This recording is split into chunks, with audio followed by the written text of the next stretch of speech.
నమస్తే welcome to our channel. ఇప్పుడు ఒక వీడియో ఏదో వైరల్ అవుతోంది సోషల్ మీడియాలో. అది పవన్ కళ్యాణ్ గారికి సంబంధించి, జనసేన పార్టీకి సంబంధించి ఆయన కార్యకర్తలను పట్టించుకోవడం లేదని, పార్టీని గాలి కొదిలేశాడని, అదేవిధంగా కొన్ని నామినేటెడ్ పోస్టులు ఎవరైతే ఆశించారో వాళ్లకు నామినేటెడ్ పోస్టులు రాకపోవడంతో వాళ్ళు కొంచెం అసంతృప్తిగా ఉన్నారని, సో పవన్ కళ్యాణ్ గారు పార్టీని నడిపే విధానం వాళ్లకు నచ్చలేదని, సో ఇట్లాగే వెళ్తే పార్టీ మునిగిపోతుందని ఏదేదో వీడియోలు తీసి వైరల్ చేస్తున్నారు. వాళ్ళు వైరల్ చేయాల, వాళ్ళు వీడియో తీశారు, వైఎస్ఆర్సీపీ వాళ్ళు వైరల్ చేస్తున్నారు. ముఖ్యంగా ఒకటి గుర్తుపెట్టుకోవాల్సింది, ఈ పదవులు ఏవైతే ఉన్నాయో, నామినేటెడ్ పదవులు ఏవైతే ఉన్నాయో దానికి సంబంధించి ఒక పదవి అనేది సో పవన్ కళ్యాణ్ గారికే ఈ వీడియో కొంచెం నాటుగా, కొంచెం ఘాటుగా, కొంచెం సూటిగా ఉంటుంది. ఎందుకంటే జనాల్లోకి వెళ్ళాలంటే అలా చెప్తేనే వెళ్తుంది అనమాట. పవన్ కళ్యాణ్ గారికే ఆఫ్టర్ ఆల్ ఎమ్మెల్యే కావడానికి 10 సంవత్సరాల సమయం పట్టింది. సో ఆ 10 సంవత్సరాలు ఎంత కష్టపడితే ఆఫ్టర్ ఆల్ ఎమ్మెల్యే అయ్యాడు. అదేంది ఆఫ్టర్ ఆల్ ఎమ్మెల్యే అంటున్నాడు, ఎమ్మెల్యే పెద్ద పోస్ట్ కదా అనుకోవచ్చు, ఆయనకి ఆఫ్టర్ ఆలే. ఇప్పుడు ఉదాహరణకు ఇంత కష్టపడాల్సిన పని లేదు. పవన్ కళ్యాణ్ గారు ఎమ్మెల్యే కావాలంటే ఇంత కష్టపడవలసినటువంటి అవసరం లేదు. తమిళ సినిమా రీమేక్ ఒకటి తీసుకొని దానికి 50 కోట్లు 60 కోట్ల రెమ్యునరేషన్ తీసుకొని ఆ 50 కోట్లు తీసుకొని భీమవరంలో పోయి కూర్చుంటే ఆ 50 కోట్లే ఆయన్ని అసెంబ్లీకి పంపిస్తుంది. కానీ ఆయన ఆ మార్గం ఎంచుకోలేదు కాబట్టి ఇంత కష్టపడాల్సి వచ్చింది. సో పవన్ కళ్యాణ్ గారికే అన్ని రోజులు పట్టినప్పుడు మిగిలిన వాళ్ళకి, పార్టీలో పనిచేస్తున్నటువంటి వాళ్లకు ఏ స్థాయిలోనైనా కావచ్చు, గ్రామ స్థాయిలో కావచ్చు, పంచాయతీ స్థాయిలో కావచ్చు, మండల స్థాయిలో కావచ్చు, నియోజకవర్గ స్థాయిలో కావచ్చు, జిల్లా స్థాయిలో కావచ్చు, లేదా రాష్ట్ర స్థాయిలో కావచ్చు, ఏ స్థాయిలో పనిచేస్తున్న వాళ్ళకైనా ఒక పదవి అనేది రావడానికి కొంచెం సమయం పట్టవచ్చు. కానీ దాన్ని ఇప్పుడు అధికారంలోకి వచ్చారు కదా, కూటమిలో ఉన్నాం కదా, ఒక అతనికి వచ్చింది మాకు రాలేదు అంటే ఒక పదవి ఇవ్వడానికి రకరకాల కారణాలు ఉంటుంది. సో ఆ కారణాలన్నీ అర్థం చేసుకోకుండా కుల సమీకరణలు చూస్తారు, అదేవిధంగా అతని నిబద్ధత చూస్తారు, సో నువ్వు ఏం వర్క్ చేశారో చూస్తారు. ఇంకొకటి గుడ్డిగా రాజకీయ పార్టీలో చేరిపోయి పని చేసుకుంటా వెళ్ళిపోవడం కాదు. ఏదైనా పదవి రావాలంటే ఖచ్చితంగా, ఇప్పుడు సపోజ్ మీరు జనసేన పార్టీలో పనిచేస్తున్నారంటే మీకు ఖచ్చితంగా అక్కడ అధిష్టానం ఎవరైతే ఉన్నారో, అధిష్టానం అంటే ఇప్పుడు ఎవరున్నారు, పవన్ కళ్యాణ్ గారు ఒకరే అధిష్టానం అనుకోండి. సో పవన్ కళ్యాణ్ గారికి అట్లీస్ట్ అధిష్టానానికి మీ బాధ చేరవేసేటువంటి ఛానల్ అన్నా మీరు ఏర్పరచుకొని ఉండాలి. కానీ సో మీరు గుడ్డిగా పని చేసుకుంటా వెళ్తూ ఉంటే, మీరు గుడ్డిగా ఏం పని చేశారంటే, నేను సోషల్ మీడియాలో పోస్టులు పెట్టాను, నాకు ఇంతవరకు పదవి రాలేదు, నేను గ్రౌండ్ లెవెల్లో పనిచేశాను, నాకు పదవి రాలేదు, నేను ఉద్యోగం వదిలేసి వచ్చి పనిచేశాను, నాకు పదవి రాలేదు, 10 సంవత్సరాలు ఖర్చు పెట్టాను పార్టీకి, నాకు పదవి రాలేదు అనేది నిజంగా అర్ధరహితము. ఎందుకంటే పవన్ కళ్యాణ్ గారు ఎన్నో సభల్లో చాలా స్పష్టంగా చెప్పాడు, ఉద్యోగాలు వదిలి వచ్చి ఇక్కడ పని చేయొద్దండి, ముందు తల్లిదండ్రులను చూసుకోండి, కుటుంబాన్ని పోషించి ఆ కుటుంబంని మీరు పోషించగలిగినటువంటి శక్తి ఉన్నప్పుడే రాజకీయాల్లోకి రండి. మీకు ఈ ఆర్థిక వనరు కాదు రాజకీయాలు అనేది, ఉద్యోగం కాదు రాజకీయాలు అనేది, సమాజ సేవ, దేశ సేవ అని చెప్పి ఎన్నోసార్లు చెప్పాడు. కానీ మనం వినము. మనం ఒక పార్టీలో పనిచేస్తున్నప్పుడు ఆ పార్టీ అధ్యక్షుడు ఏమి చెబుతూ ఉన్నాడు, అతని మెంటాలిటీ ఏ విధంగా ఉంటుంది, అతని దృష్టిలో పడాలంటే ఏ రకంగా పని చేయాలని చెప్పి క్లారిటీ లేకపోతే రాజకీయాల్లోకి రాకూడదు. ఇప్పుడు రాజకీయాలు అనేది ఉద్యోగం కాదు. ఉద్యోగం మానేసి వచ్చి ఇదేదో ఉద్యోగం లాగా చేసుకుంటానంటే కుదరదు. ఏదో రాజకీయాల్లో కోట్లు సంపాదించేద్దామంటే కుదరదు. ఇది చాలా ఖర్చుతో కూడుకున్నటువంటి పని.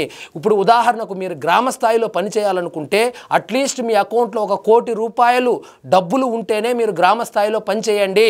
ఒక నెలకి అట్లీస్ట్ 1 లక్ష రూపాయలు మీకు జీతంగా కావచ్చు, లేదా ఇతరతరాలుగా మీకు 1 లక్ష రూపాయలు మీకు వస్తుంది, ప్రతి నెల మీ అకౌంట్లో పడుతుంది అనుకున్నప్పుడే గ్రామ స్థాయిలో ఏ పార్టీ అయినా, అది జనసేన పార్టీ కావచ్చు, తెలుగుదేశం పార్టీ కావచ్చు, బీజేపీ పార్టీ కావచ్చు, ఆఖరికి వైఎస్ఆర్సీపీ పార్టీ అయినా కానీ గ్రామ స్థాయిలో పనిచేయాలంటే మీకు నెలకు 1 లక్ష రూపాయలు ఆదాయం వస్తున్నప్పుడే మీరు ఇలాంటి రాజకీయాల్లోకి వెళ్ళండి. ఇప్పుడు పంచాయతీ లెవెల్లో మీరు రాజకీయాలు చేయాలనుకుంటే మీ అకౌంట్లో అట్లీస్ట్ 3 కోట్ల రూపాయల డబ్బులు ఉంటే, నెలకి దాదాపుగా 3 లక్షల రూపాయల ఆదాయం ఉంటే కానీ పంచాయతీ స్థాయిలో మీరు దయచేసి రాజకీయాలు చేయొద్దండి. ఇక మండల స్థాయిలో రాజకీయాలు చేయాలంటే మినిమం 10 కోట్ల రూపాయలు మీ అకౌంట్లో ఉంటే 10 లక్షల రూపాయలు మీకు నెల నెల ఆదాయం వస్తూ ఉంటేనే మీరు రాజకీయాల్లోకి రండి. లేకపోతే ఇక్కడ బూడిదే మిగిలేది, ఏమీ మిగలదు, బూడిదే మిగులుతుంది. అదేవిధంగా మీరు నియోజకవర్గ స్థాయిలో కనుక మీరు పనిచేయాలనుకుంటే మినిమం 25 కోట్ల రూపాయలు మీ అకౌంట్లో ఉంటే, మినిమం ఒక 25 లక్షల నుంచి 50 లక్షల రూపాయలకు ప్రతి నెల ఆదాయం వస్తేనే మీరు రాజకీయాలు చేయండి. ఎందుకంటే నేను చాలా సూటిగా ఘాటుగా చెప్తాను. ఎందుకంటే ఇది చాలా ఎక్కువైపోయింది. నేను ఇంత ఖర్చు పెట్టాను, అంత ఖర్చు పెట్టాను, నాకు ఆ పదవి రాలేదు. ఇక్కడ ఏ పదవి రావాలన్నా కూడా ఇది డబ్బులతో ముడిపడినటువంటి వ్యవహారము. మీరు ఇప్పుడు ఉదాహరణకు ఆమె ఎవరో సోషల్ మీడియాలో ఉన్న ఆమె అక్కడ బీహార్లో గెలిచిపోయింది, ఫ్రీగానే గెలిచిపోయింది అనుకుంటున్నారు. ఆమె ఎలా గెలిచిందని ఆ నియోజకవర్గ పరిధిలోని ఎంపీని అడిగితే చెబుతాడు. ఆ ఎంపీ ఎంత ఖర్చు పెట్టాడు ఆమెకని. ఆమె దగ్గర డబ్బులు లేకపోవచ్చు, కానీ పార్టీ ఎంత ఖర్చు పెట్టింది, అక్కడ పార్టీ సింపథైజర్స్ ఎంత ఖర్చు పెట్టారనేటువంటి విషయం బయటకు రాదు. కానీ ఆమె గెలిచినటువంటి విషయం మాత్రమే బయటకు వస్తుంది. అది ఇండియా మొత్తం మీద ఎక్కడో 1, 2, 3, 4, 5 చోట్ల జరగవచ్చు, కానీ అన్ని చోట్ల అది జరగదు. ఒకవేళ మీరు జిల్లా స్థాయిలో కనుక పనిచేయాలనుకుంటే మీకు 100 కోట్ల రూపాయలు మీ అకౌంట్లో ఉండి మినిమం 1 కోటి రూపాయల ఆదాయము నెలకు ఉంటే కానీ మీరు జిల్లా స్థాయిలో రాజకీయాలు చేయలేరు, చేయకూడదు కూడా.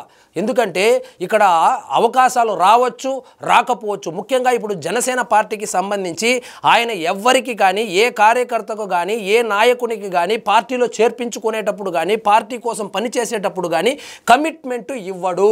నీకు సీట్ ఇస్తాను, నువ్వు వెళ్ళి పని చేసుకొని ఎవ్వరికి చెప్పడు. నీకు ఈ పదవి ఇస్తాను, వెళ్ళి పని చేసుకొని ఇంతవరకు చెప్పినటువంటి చరిత్రే లేదు.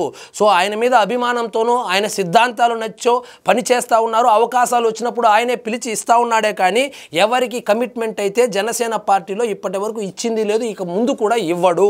కాబట్టి మీరేదో ఉద్యోగాలు ఆయన కోసం మానేసి వచ్చి ఈ 10 సంవత్సరాలుగా నేను కష్టపడ్డాను, నాకు ఇంకా నామినేటెడ్ పోస్టు రాలేదు అంటే, ఇప్పుడు జనసేన పార్టీ వాళ్ళు అలా అంటే తెలుగుదేశం పార్టీకి సంబంధించిన వాళ్ళు ఏమంటా ఉన్నారు, 40 సంవత్సరాలుగా మేము పార్టీ కోసం పనిచేస్తా ఉన్నాము, మాకు నామినేటెడ్ పోస్టులే రాలేదని వాళ్ళు అంటారు. బీజేపీ వాళ్ళు ఏమంటారు, కేంద్రంలో అధికారంలో ఉన్నాము, మా సహాయం లేకపోతే అసలు కూటమే లేదు, మరి నిధులు కూడా కేంద్ర ప్రభుత్వం నుంచే వస్తుంది, మాకు నామినేటెడ్ పోస్టులు రాలేదు అంటారు. సో ఇప్పుడు ఉదాహరణకు 100 నామినేటెడ్ పోస్టులు ఉంటే అందులో ఎన్ని అనేది వాళ్ళు పెద్దోళ్ళు కూర్చొని మాట్లాడుకొని దాని ప్రకారము ఇంత పర్సంటేజ్ ప్రకారము వాళ్ళైతే తీసుకోవడం జరిగింది. ఒక పదవి వచ్చేటప్పుడు చాలా రకాల పారామీటర్స్ చూస్తారు. సో కులం చూస్తారు, అతను పార్టీకి చేసినటువంటి సేవలు చూస్తారు, అతని నిబద్ధత చూస్తారు. మీరు గుడ్డిగా పని చేసుకుంటా వెళ్ళడం కాదు. మీరు ప్రతిరోజు ఎవరైతే క్రింది స్థాయిలో పని చేస్తున్నారో ప్రతిరోజు మీరు పని మొదలు పెట్టేటప్పుడు ఈ పని పవన్ కళ్యాణ్ గారి కంట్లో పడాలి, ఈ పని చంద్రబాబు నాయుడు గారి కంట్లో పడాలి, ఈ పని జగన్మోహన్ రెడ్డి గారి కంట్లో పడాలి అనేటువంటి ఇంటెన్షన్తో మొదలుపెట్టి ఆ రీతిలో పని చేసుకుని వెళ్తేనే మీరు రాజకీయాల్లో రాణిస్తారే కానీ గుడ్డిగా నేను పాంప్లెట్లు పంచాను, నేను 10 పోస్టులు పెట్టాను, నాకు అది రాలేదు ఇది రాలేదంటే ఇక్కడ ఏది రాదు. కాబట్టి దయచేసి ఇది ఉద్యోగం కాదు, ఇక్కడ సంపాదించుకోవడం అనేది దాదాపు అసాధ్యం. అదేంది ఎమ్మెల్యేలు సంపాదించుకుంటా ఉన్నారు కదా అని, ఎమ్మెల్యేలు దాదాపు 50 కోట్ల రూపాయలు పెట్టుబడి పెట్టి వస్తారు కాబట్టి వాళ్ళు సంపాదించుకునేది బహుశా 50 కోట్లు ఆల్రెడీ పెట్టింది ప్లస్ నెక్స్ట్ ఎలక్షన్కి అంతవరకే ఉంటుంది. కానీ ఆల్రెడీ డబ్బులు బాగా ఉన్నవాళ్ళు, లైఫ్లో సెటిల్ అయిపోయిన వాళ్ళు, వాళ్ళే రాజకీయాల్లో రాణిస్తూ ఉండారే కానీ రాజకీయాల్లోకి వచ్చి ఇక్కడ సంపాదించి ఇక్కడ సెటిల్ అయినటువంటి వాళ్ళను నేనైతే చూడలేదు, బహుశా ఉండరు కూడాను. కాబట్టి ఇది నామినేటెడ్ పోస్టుల గురించి కానీ ఇలాంటి పదవుల గురించి కానీ ఆశపడే వాళ్ళు మీరు ఆర్థికంగా స్థితిమంతులైతేనే రాజకీయాల్లో పని చేయండి, ఏ పార్టీ అయినా కానీ. లేదంటే ఆఖరికి నిరాశ మిగులుతుంది, అదృష్టం ఉన్న వాళ్ళకే వస్తుంది. మరి ఇంకోటి ఏమంటారు, నామినేటెడ్ పోస్టులు అందరికీ ఇవ్వడం లేదంటారు. మరి ఆ ఒక కార్యకర్తకే కదా ఇచ్చారు, శ్రీకాళహస్తి ఆ బోర్డు చైర్మన్గా ఎవరికి ఇచ్చారు, కొంటే సాయి ఎవరు, ఆయన కార్యకర్తే కదా, ఆయనకి ఇచ్చారు. సో అదృష్టం ఉండాలి రాజకీయాల్లో, కనీసం ఆవగిందంత అదృష్టం అన్నా ఉండాలి. సో కాబట్టి ఇక్కడ రాజకీయాల్లో ఎవరు పదవులు అనేది ఏ విధంగా ఉంటుందంటే ఇది లైక్ ఏ ప్యాకాట్ లాగా ఉంటుంది, జోకర్ పడినోడు షో కొడతాడు అట్లా ఉంటుంది అనమాట. ఇంకోటి ఏమంటున్నారు, కార్యకర్తలను పట్టించుకో పట్టించుకోవడం లేదు అంటున్నారు. కార్యకర్తలను పట్టించుకోలేకుండా ఉంటే మొన్నటికి మొన్న 47 కోట్ల రూపాయల డబ్బులు ఇన్సూరెన్స్ డబ్బులు చనిపోయినటువంటి కుటుంబాలు ఏవైతే ఉన్నాయో 5 లక్షల రూపాయలు కార్యకర్తలను పట్టించుకోకుండా ఉంటే ఎందుకు ఇస్తారు? సో కార్యకర్తలను పట్టించుకోవడం అంటే ఏంది?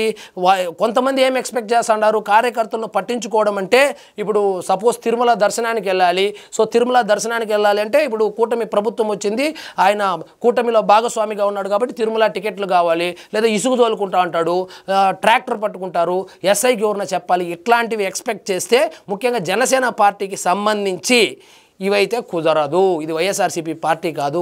ఆయన ఎవరికి కానీ కమిట్మెంట్ ఇచ్చి పని చేయమని చెప్పడు. పని చేయండి, మీకు తానంతటా తాను గుర్తింపు వస్తుందని ఆ సాయినే కాదు, ఇప్పుడు పోలవరం చిర్రి బాలరాజు ఉన్నాడు, హవాయి చెప్పులు వేసుకునే ఆయనకి టికెట్ ఇస్తానన్నాడు, ఇచ్చాడు, గెలిచాడు, ఈరోజు అసెంబ్లీకి వెళ్ళాడు. సో ఆ విధంగా ఆవగింజ అంతా అదృష్టమైన ఉండాలి.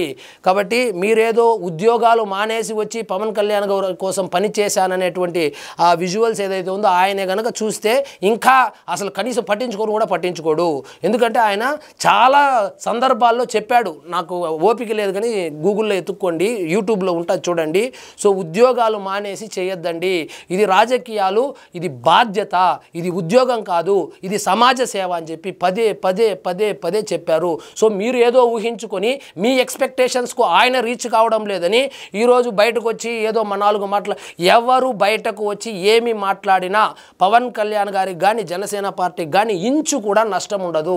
ఎందుకంటే మీరు అర్థం చేసుకోవాల్సింది, రాజకీయాల్లో ఇవి ప్రాంతీయ పార్టీల్లో అధినేతల మీదే, వాళ్ళ సిద్ధాంతాల మీదే ఆ పార్టీ బిల్డప్ కానీ పడే ఓట్లు కానీ పడతాయి. కానీ ఎవడో వచ్చి వెళ్ళిపోయాడు, ఒక గ్రామంలో ఒకడు వెళ్ళిపోయాడు, మండలంలో ఒకడు వెళ్ళిపోయాడు, నియోజకవర్గంలో ఒకడు వెళ్ళిపోయాడు అనుకుంటే, ఇప్పుడు ఉదాహరణకు తెలుగుదేశం పార్టీ తీసుకుంటే పార్టీ పెట్టినప్పటి నుంచి ఎంతోమంది వచ్చారు, వెళ్ళిపోయారు. పార్టీ ఏమైనా అయిందా? ఏమీ కాదు. ఈ రాజకీయ పార్టీలను బ్లాక్మెయిల్ చేద్దాము, నేను వెళ్ళిపోతే ఏదో ఏమీ జరగదు. అధ్యక్షులు ఉన్నంత వరకు ప్రాంతీయ పార్టీలు, ఇంకా జాతీయ పార్టీలు అంటే చెప్పనవసరం అవసరం లేదు, ప్రాంతీయ పార్టీలు అయితే కనుక ఇంచు కూడా వాళ్లకు ఫరక్ ఉండదు. మీరే అనవసరంగా ఉన్నటువంటి క్రెడిబిలిటీ పోగొట్టుకోవడం తప్పితే, ఇలాంటి వీడియోలు పెట్టడము లేదా పోస్టులు పెట్టడం వల్ల క్రెడిబిలిటీ పోగొట్టుకోవడం తప్పితే వాళ్ళు అసలు కనీసం పట్టించుకోరు. సో ఇంకోటి, పార్టీ నిర్మాణము చేయడం లేదు, సో పార్టీని పట్టించుకోవడం లేదు. సో పార్టీని ఏ విధంగా నడపాలి, పార్టీని ఏ విధంగా జనాల్లోకి తీసుకుని వెళ్ళాలి, పార్టీని ఏ విధంగా ఎప్పుడు ఎన్ని సీట్లు అవన్నీ ఆయనకు క్లారిటీ ఉంది కాబట్టి 100% స్ట్రైక్ రేట్ కొట్టాడు. కాబట్టి పార్టీ గురించి మీరు పక్కన పెట్టండి. ఎందుకంటే మీరు ఒకటి గుర్తుపెట్టుకోండి, ఉద్యోగం వదిలేసి వచ్చి పని చేశాననే వాళ్ళు ఒకటి గుర్తుపెట్టుకోండి, ఉద్యోగం వదిలేసి పవన్ కళ్యాణ్ గారు కూడా రాలేదు. ఆయన సినిమాలు చేసుకుంటానే రాజకీయాలు చేస్తున్నారు. మీరు కూడా ఉద్యోగాలు చేసుకుంటా, మీ వ్యాపారాలు చేసుకుంటానే రాజకీయాలు చేయండి. కానీ అంతేగాని మీరు నేను ఉద్యోగం వదిలేశాను, నాకు నామినేటెడ్ పోస్ట్ రాలేదు, ఆ పోస్ట్ రాలేదు, ఈ పోస్ట్ రాలేదు. సో ఇక్కడ ముఖ్యంగా జనసేన పార్టీలో అలకబూని ఈ విధంగా బహిరంగంగా ప్రకటనలు చేస్తే నిజంగా మీరే నష్టపోతారు. ఇక 1-2 ఎగ్జాంపుల్స్ చెప్పారు. ఆయనను పట్టించుకోలేదు, ఆ కేసును పట్టించుకోలేదు, ఇంకొక అతను ఫోన్లో మాట్లాడినప్పుడు పట్టించుకోలేదని. అన్ని కేసులు, మీరు అడిగినటువంటి అన్ని కేసులకు సంబంధించి సమగ్రమైనటువంటి ఇంటెలిజెన్స్ రిపోర్ట్స్ తెప్పించుకున్న తర్వాతే సో మీరు అనుకున్నటువంటి వ్యక్తులను పక్కన పెట్టడము, కొంతమందికి వార్నింగ్ ఇవ్వడము అవన్నీ బయటకు రావు కదా. అవన్నీ పార్టీ అంతర్గత వ్యవహారాలన్నీ సోషల్ మీడియాలో పెట్టరు కదా. మీరు ప్రస్తావించినటువంటి ఇప్పుడు సోషల్ మీడియాలో వైరల్ అవుతున్నటువంటి విషయాల మొత్తం మీద సమగ్ర విచారణ తెప్పించుకోవడం అయిపోయింది, వాళ్ళని కొంతమందిని పక్కన పెట్టడం అయిపోయింది, కొంతమందికి వార్నింగ్ ఇవ్వడం అయిపోయింది, అన్నీ అయిపోయింది. అవన్నీ మనకు కనపడదు, అదన్నీ పార్టీ అంతర్గత విషయాలు కాబట్టి. సో దయచేసి ఎవరు కూడా ఈ విధంగా ఇన్ని రోజులు కష్టపడి ఇప్పుడు ఏదో ఒక క్షణికావేశంతో ఇలా వచ్చి పోస్టులు పెడతా వైరల్ చేస్తూ ఉంటే, ఇది వైఎస్ఆర్సీపీ వాళ్ళు దాన్ని అలుసుగా తీసుకొని వాళ్ళ ఛానళ్లలో వేసుకుంటా ఉంటే మీరే నష్టపోతారు. ఎవరు ఉన్నా, ఎవరు వెళ్ళిపోయినా, ఎవరు లేకున్నా జనసేన పార్టీ అనేది కేవలము పవన్ కళ్యాణ్ అనే ఒక ఫోటో, పవన్ కళ్యాణ్ అనే ఒక పేరు మీదనే నడుస్తుంది. కానీ మధ్యలో ఎంతోమంది వస్తూ ఉంటారు, ఎంతోమంది పోతూ ఉంటారు. మొన్న ఎలక్షన్లకు ముందు కూడా ఎంతోమంది వెళ్ళిపోయారు. ఏమైంది?